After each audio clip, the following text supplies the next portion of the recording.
Cidade feliz representa. No ar, a FUBRA, ao lado do produtor. Um programa informativo da Associação dos Fumicultores do Brasil. Segue, pois, o teu firme e certo rumo, a cumprir com teus nobres ideais. O programa de hoje é uma continuidade do programa da FUBRA do dia 1º de novembro, onde nós conversamos com o engenheiro agrônomo Luiz Gustavo Floss, que é mestre em fisiologia e manejo de grãos, autor de 2 livros, professor universitário e pesquisador de grandes culturas de grãos no Brasil e em países da América Latina. O programa, junto com o Dionis Henker, o nosso gerente de pesquisa e desenvolvimento da FUBRA, também engenheiro agrônomo, a conversa foi extensa e muito produtiva, que nós dividimos o programa em 2, né, Dionis? É desafiador também, porque o domínio do conhecimento do Floss, ele nos traz a afeição e o gosto também de escutar, né, esses contos de conhecimento e práticos também, né, Luciana? E fez com que a gente aí tivesse material para estar trabalhando com todos os nossos clientes, associados, também, né, engenheiros e técnicos que possam estar escutando nosso programa e que possam estar adquirindo uma forma de conhecimento aí prático nesse momento que a gente vive hoje. E com essa última semana, Floss, a gente observou uma temperatura bem menor, né? Ventos que acabam causando uma evaporação muito grande das plantas, né? E como tu comentaste, essa questão da umidade se concentrando mais a oeste. Nós estamos aqui em Santa Cruz do Sul, na região central do Rio Grande do Sul, e a gente viu muito pouca chuva. Tivemos conversando com alguns colegas consultores também da região oeste, a gente já percebe uma predominância bem mais acentuada. Mas o que preocupa e o que arrepia também é esse vento sul aí, que acaba secando bastante e que deixa o agricultor um pouco em alerta, né, na implantação da soja como um todo. Por isso que o que a gente precisa ver é o seguinte, que a quantidade de chuva e umidade presente não é a umidade que vai fazer a planta fazer o enchimento de grãos. Por isso que nesse momento nós temos que estar olhando a presença de umidade suficiente para que essa planta tenha capacidade de emergência. Temperatura no solo nós já temos para a soja, né? E tu salientaste muito bem que nós tivemos aí temperaturas mais amenas, que é boa, tá? Eu vejo muitas vezes o pessoal ficar com medo, a temperatura está muito baixa. Para a soja não. Para milho muito menos, né? Mas para a temperatura do solo acima de 15 graus está bom. Então, a gente pode até fazer essas medições e vai ver que a temperatura do solo está acima de 15 graus. Então não é problema a temperatura. E temperatura noturna é boa para todas as culturas. Por quê? Porque à noite, quando a planta não tem a luz solar, ela não está produzindo açúcares, aminoácidos, ela só está respirando. Quanto maior a temperatura noturna, mais a planta respira. E respiração é gasto de energia, é gasto de açúcar, gasto de aminoácido. Então é bom que a temperatura seja amena de manhã. E durante o dia, né, da forma que a gente está tendo as temperaturas, né, muitas vezes próximas aí a 27, 28, 30 graus, claro que depende muito de região, até 32, 33 graus é boa essa temperatura para a cultura também, né? Ela se desenvolve muito bem. Então, o que eu posso dizer é o seguinte, as temperaturas estão muito adequadas. E o que nós precisamos é umidade suficiente para emergência. Se nós tivermos umidade suficiente para emergência, tá valendo. Nós não precisamos ficar esperando 50, 100, 200 milímetros, não. Tendo umidade suficiente no solo para emergência, tá bom. E essa é a preocupação mesmo, né, Jones, como tu comentaste. Só pegar realmente esse último final de semana aí, em Passo Fundo nós tivemos 8 milímetros. E eu sei da fronteira oeste, de regiões aí de 20, 30, passando até de 30 milímetros. Então, realmente, nós temos uma distinção, e aqui a gente está falando com várias regiões, e que a gente precisa olhar muito essa presença dessa umidade no solo. E isso influencia muito de acordo com o tipo de solo que se tem. Então, solos mais argilosos, né, que conseguem reter mais água, isso é bom, né? Temperaturas menores, consegue fazer uma boa semeadura. Agora, quando eu tenho um solo mais arenoso, que tende a perder mais água, ele precisa ter uma reposição maior. né? Então isso vai influenciar. Por isso que nós temos que olhar. Nós precisamos ter umidade presente no solo para fazer germinar. E dentro dessas condições, olha só o que eu estou falando para vocês. Se a gente conseguir ter poucas chuvas, mas a gente conseguir enxergar essas chuvas e plantar antes dessa chuva com solo seco, é a melhor condição que nós temos de implantação da lavoura. Eu vou falar por mim mesmo, eu como produtor, uma boa parte da minha área eu fiz uma semeadura semana passada, veio essa chuva, e essa umidade aí, a gente não tinha uma umidade tão baixa no solo, já estava numa condição boa. Aí com essa chuva que veio, mas é só 8 milímetros. Mas com 8 milímetros e tendo umidade no solo, a emergência vai acontecer.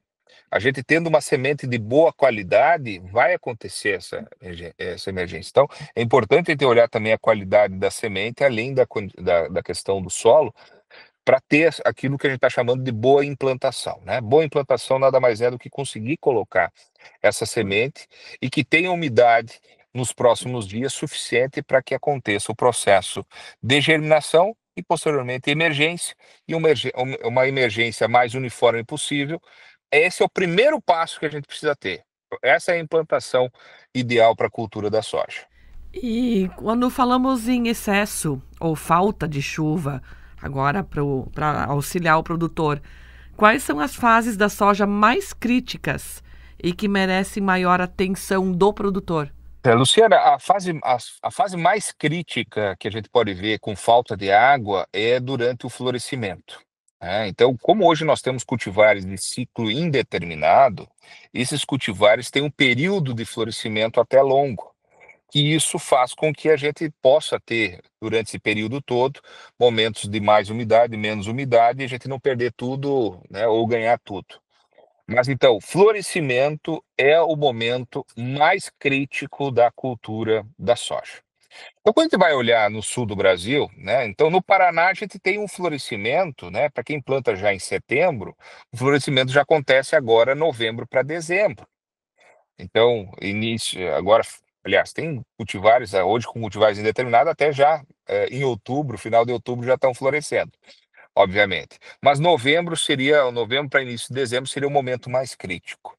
No Rio Grande do Sul e boa parte de Santa Catarina, o momento mais crítico acontece principalmente em final de dezembro e janeiro para esse momento, tá?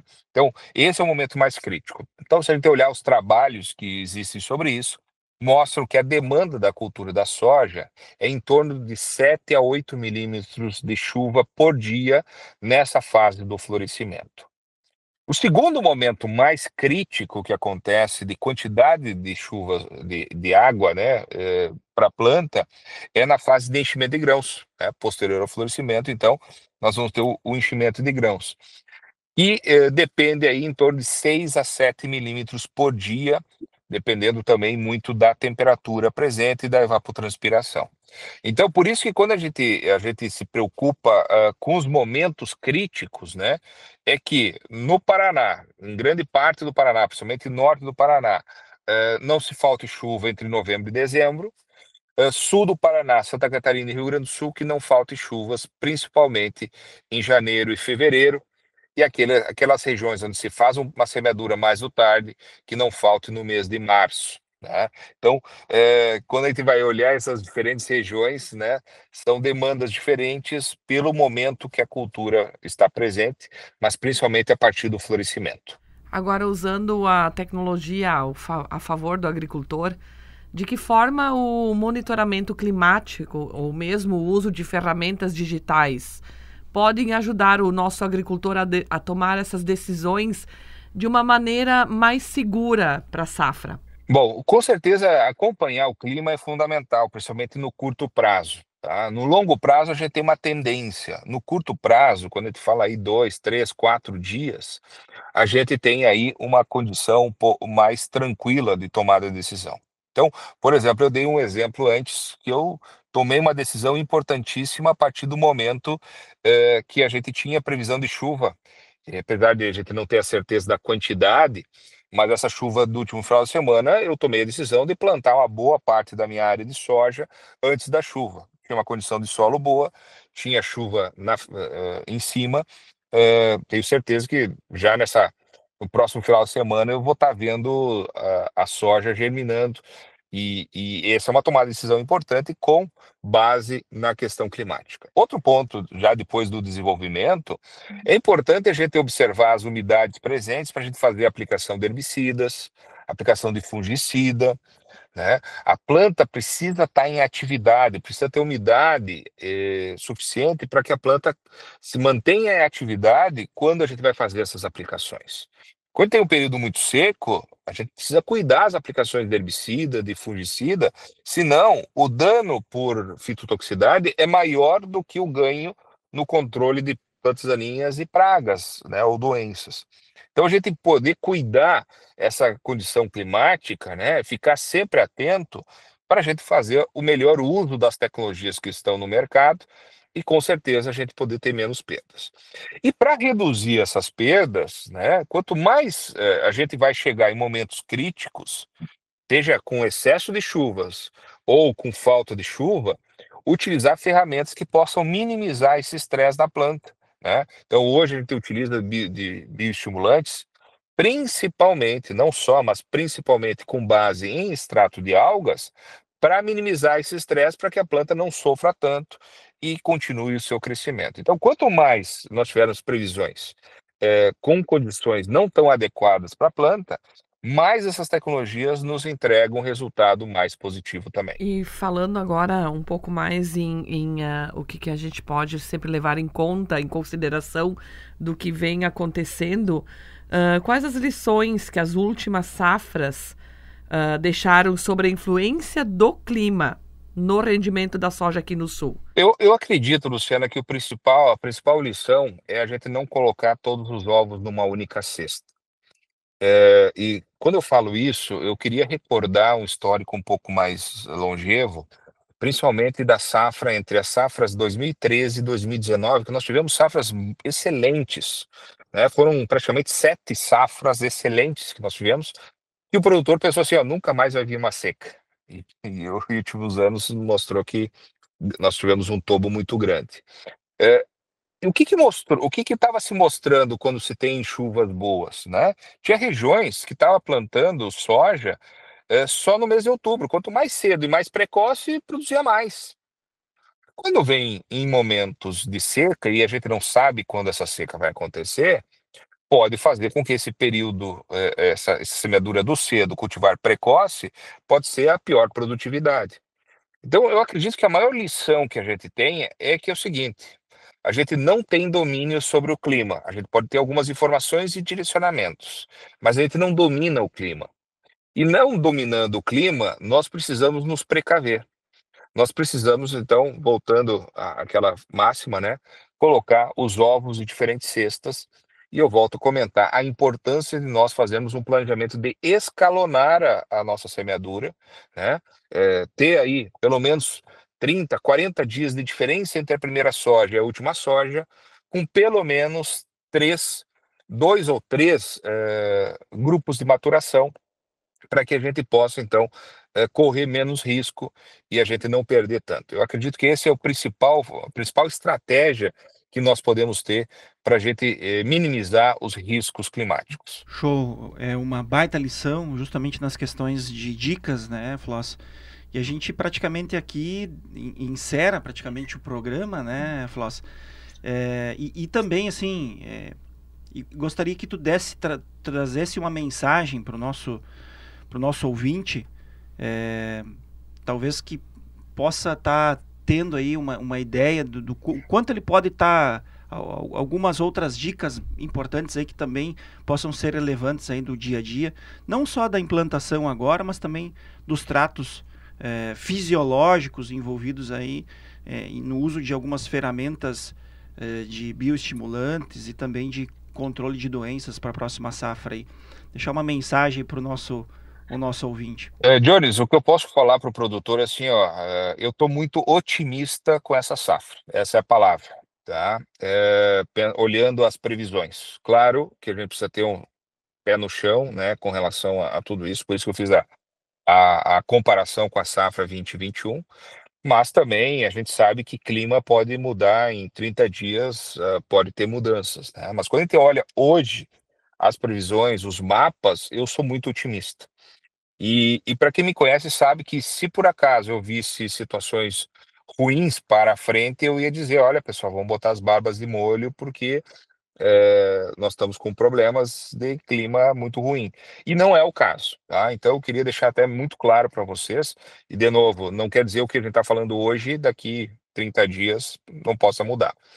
Mas, como a gente não sabe toda essa condição climática de forma tão clara, eu diria que hoje nós temos algumas ferramentas importantes, sim, como eu comentei antes, com relação a minimizar esse estresse, principalmente com a parte dos bioestimulantes, tá? Bioestimulantes, como eu falei, a base principalmente de extratos de algas, extratos vegetais, de boa origem, de boa qualidade, né, conhecida no mercado, ou conhecida por pesquisas realizadas, porque a gente tem, esse é um mercado que hoje não está 100% de forma a legislação não nos dá alguns parâmetros que são importantes de comparação entre produtos, então nós precisamos ver credibilidade e origem, e utilizar isso para criar os guarda-chuvas de minimização desse estresse. Todos os anos a gente tem sofrido com pragas e doenças, não tem um ano que a gente não sofra com doenças. Então, doenças nós temos que trabalhar sempre de forma preventiva, sem que a doença entre na planta. Então, um dos temas de fungicidas que eu sempre falo principalmente no Rio Grande do Sul, é uma anedota que eu conto, né? Que quem faz a aplicação de fungicida antes do Natal dorme tranquilo no Carnaval. Por que isso? Porque os momentos que a gente faz de manejo de fungicidas, da fase vegetativa, fase reprodutiva inicial, a gente não vê a diminuição de doenças, porque as doenças explodem lá na frente. E lá na frente a gente vê se a gente fez um bom manejo ou não, por isso que tem que ser preventivo. Já inseticidas, pragas, hoje a gente tem poucos produtos que dão um efeito residual na planta. Então, pragas, nós temos que utilizar os inseticidas para aquelas pragas que estão presentes na planta, estão presentes na lavoura. Se não tem uma praga presente, não tem por que colocar um inseticida específico.